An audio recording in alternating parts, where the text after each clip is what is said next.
Ààrẹ Tinubu ń ṣèrìn àjò lọ sórílẹ̀-èdè France. Ọjọ́ Ìṣẹ́gun túsídẹ̀ẹ́ 20 oṣù yìí ni ààrẹ orílẹ̀-èdè Nàìjíríà Aṣíwájú Bọ́lá Tinubu yóò gbéra lọ sílùú Paris lórílẹ̀-èdè France láti lọ ṣèpàdé lórí bí ètò ọrọ̀ ajé yóò ṣe fẹsẹ̀ múlẹ̀ dáadáa. Ìgbà àkọ́kọ́ nìyí tí Tinubu yóò rìnrìn àjò kúrò nílẹ̀ yìí látìgbà tó ti dépò olórí ilẹ̀ wa. Láàrin ọjọ́bọ̀ tọ́sídẹ̀ẹ́ ọjọ́ 22 sí Friday ọjọ́ 23 oṣù kẹfà yìí nípàdé náà yóò fi wáyé. Tinubu pẹ̀lú àwọn olórí orílẹ̀-èdè míì ni wọ́n jọ fẹ́ jókòó pàdé tí yóò mú ìmúgbòòrò bá ètò ọrọ̀ ajé tí àrùn COVID-19 ti ṣàkóbá fún.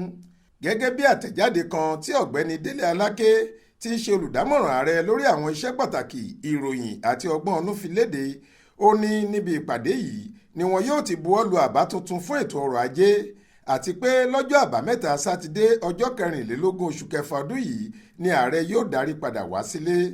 Nínú àtẹ̀jáde náà ni Aláké ti ní lọ́jọ́bọ̀ tọ́sídẹ̀ẹ́ ọjọ́ 22 oṣù kẹfà ọdún yìí ni ààrẹ Tinubu yóò darapọ̀ mọ́ àwọn adarí àgbáyé yòókù nílùú Paris orílẹ̀-èdè France láti lè ṣàyẹ̀wò kí wọ́n sì fọwọ́ sí ọ̀rọ̀ owó níná tí yóò jẹ́ kí ètò ọrọ̀ ajé gbèrú sí i. Pẹ̀lú èyí wọn yóò fi àwọn orílẹ̀-èdè tí ọ̀rọ̀ náà kàn jù síwájú láti lè ṣe àtìlẹ́yìn àti ìdásílẹ̀ okòwò fún wọn, èyí tó wáyé nípasẹ̀ ojú ọjọ́ tí kò ṣe dáadáa àti ọ̀rọ̀ owó epo tó mú họ́wùhọ́wù dání àti àtúbọ̀tán àrùn COVID-19.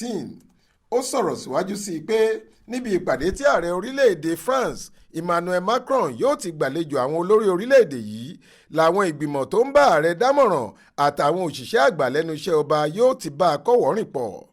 Ààrẹ Tinubu yóò bá wọn kópa nínú ìpàdé ọlọ́jọ́ méjì tí yóò wáyé lọ́jọ́ 22 àti 23 oṣù kẹfà yìí. Níbẹ̀ ni wọn yóò sì ti fojú inú wo àwọn ọ̀nà àbáyọ sí ìṣòro táwọn orílẹ̀-èdè tí ọ̀dá owó ń dà láàmú ń kojú.